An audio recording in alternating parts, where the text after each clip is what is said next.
Well, Happy New Year. 2024 is upon us. Holy cow, the inverse Cramer effect. Is it here? Is it not? Is Bitcoin now, after it's gone up, 5% just in one day, while the stock market was closed, mind you, here already to start 2024? Are we now in a bear market, though? Because Jim Cramer now capitulated on CNBC earlier today saying, you can't keep Bitcoin down. You can't keep Bitcoin down. This thing just keeps coming back. Where you been, Jim? Where you been? Where are you getting your talking points from the last 15 years? Tomorrow is the 15th anniversary. The 15th anniversary, January 3rd, 2009, of the network up and running, of the first block, the Genesis block. And here we are. And at that time, the Genesis block is in there forever, in digital stone forever. The UK, the chancellor on the brink of bailout. Just the world hasn't even changed. The world literally hasn't changed.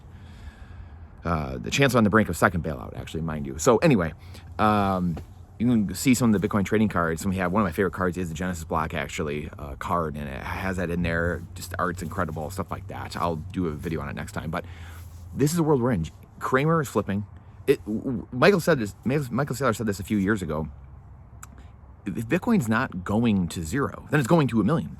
And really, it's going to infinity. Because as far as the dollar can fall, is as high as Bitcoin can go. And all the fiat currencies, as far as all the fiat currencies, government currencies can fall, that's how high Bitcoin can go. And that's where we're going. Up forever, Laura. As Michael Saylor said.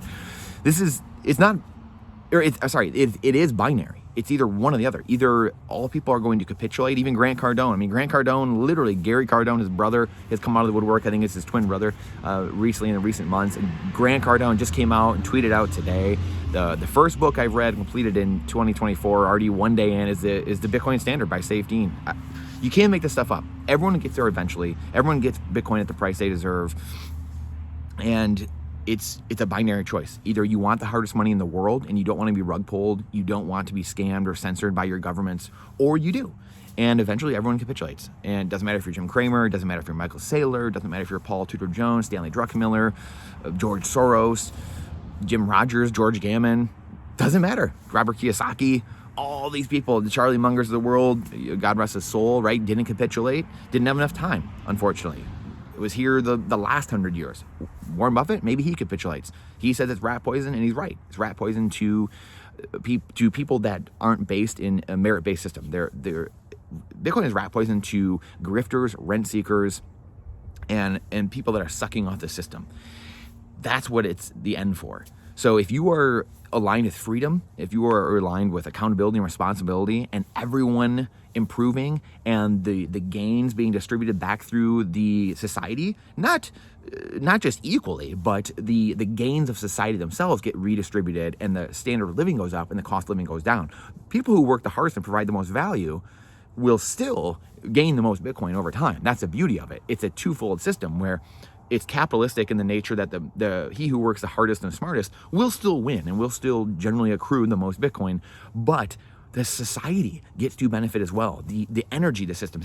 Bitcoin is not just it's not just a technology. It's not just a money discovery. It's not just number goes up. It's not just science and computer engineering technology.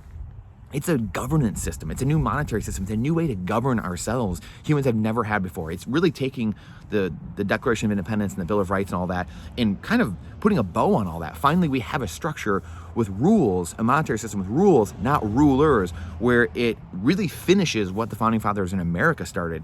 And the crazy part is, in America, you have to be really within the borders of America to get the benefits of that. In a general sense, to get the benefits of the Bill of Rights and Constitution, or at least you did for 250 years. Now, with the Bitcoin white paper, this is global. Wealth, property rights, freedom, and liberty are now available to anyone, permissionless. No one has to ask to join the network. No one can be kicked off the network. Now, anyone who wants to follow those rules that don't change, now you get the benefit of unconfiscatable wealth. Can't be censored. Can't be rug pulled. What an amazing, amazing world we are living in. So happy 2024. Jim Cramer is here capitulating. Grant Cardone's reading books. These people that just couldn't see the light before. They weren't bought in. They didn't do enough homework. They didn't do enough studying, whatever it is, right? We've all come to this in our different ways. It's not that I'm a genius. It's I came to it from my own ways. I came to it from politics in 2000 to 2009, 10, seeing that and seeing the red versus blue and realizing it's just a uniparty, realizing it's just purple. And then my eyes being awakened to the Robert Kiyosaki's of the world and the Mike Maloney's, who now actually are behind the curve still. But I learned so much from them about real estate, about raising money, about debt and taxes, and how the system actually works, and gold and silver and your money having to be backed by something. Money has to be a store of value, the big one, a unit of account, and medium of exchange. And if it's not those three things, like people say, like, oh, Bitcoin's it's a tulip. It's a tulips. Tulips didn't have like any properties of money though. They could have been used as like a unit of account, I guess, right? Or maybe it was a medium of exchange, possibly, right? But it wasn't a store of value. So if you aren't working by natural law and first principles, you're going to have a bad time. If you're using money that doesn't encapsulate all those principles, and there's more fungibility and divisibility, stuff like that. There's probably 6 of them really that you break them down. If it doesn't have all those really big benchmarks, properties of sound money, then you're not using money. And humans will eventually, as they realize and as society is greeted or feared into it, those two human factors. That's why someone, I think, I'll do a separate video than this, but someone was saying, I think the best objection to Bitcoin is, wait, so you're telling me Bitcoin is the hardest asset on earth, it's the best thing we've ever had, but you're betting on humans getting smarter over time?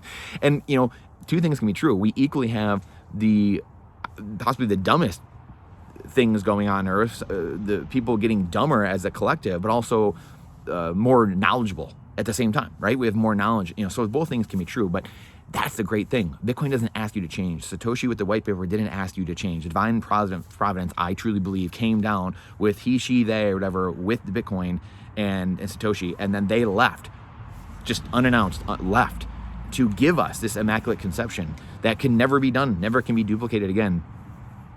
And this is what we have now. This is what we have. This is the new monetary system we needed as humans to put the bow on the Bill of Rights, the Constitution, and everything. So I think that's where, and I'll do a separate video on some of the other stuff too, but, people, the last part I'll say is people are asking, it's the human psychological part. And I was just saying, like, yes, this is, you are, in a sense, you're expecting people to get smarter, right? But they don't have to. People will get smarter over time because you don't change Bitcoin. Bitcoin changes you. But Bitcoin doesn't ask you to change, though, actually. It asks you to come as you are, which, tell me if a lot of this sounds like religion in a way too, right? Catholicism, Christianity, if it sounds like that, come as you are. God accepts you as who you are and loves you, but don't go do more ridiculous things. Follow this system. Don't go do more of these ridiculous fiat games. Follow this system. We still love you. We accept you. We forgive you, but go follow this new system. And it uses the human emotions, the two big ones of fear and greed, to suck people in the system. Number go up, greed, I want in, I want the gain. And then fear, oh my goodness, I'm being rug pulled by my government, I'm being censored, I'm being taken out of society. Those two things will orange pill people back and forth all the time until 50, 80, 90, 99% of people use Bitcoin. The network is growing to infinity. So I wish you an unbelievable year. What an unbelievable time we have. No better time to be alive than now. We are so blessed and so lucky, so grateful. I wish you an unbelievable new year. We're going to make it a great year. Please share this out. The algorithm hates truth. Question everything with boldness, even the existence of God himself. Trust but verify. And this is not financial advice. It is freedom advice. And I will see you on the next one.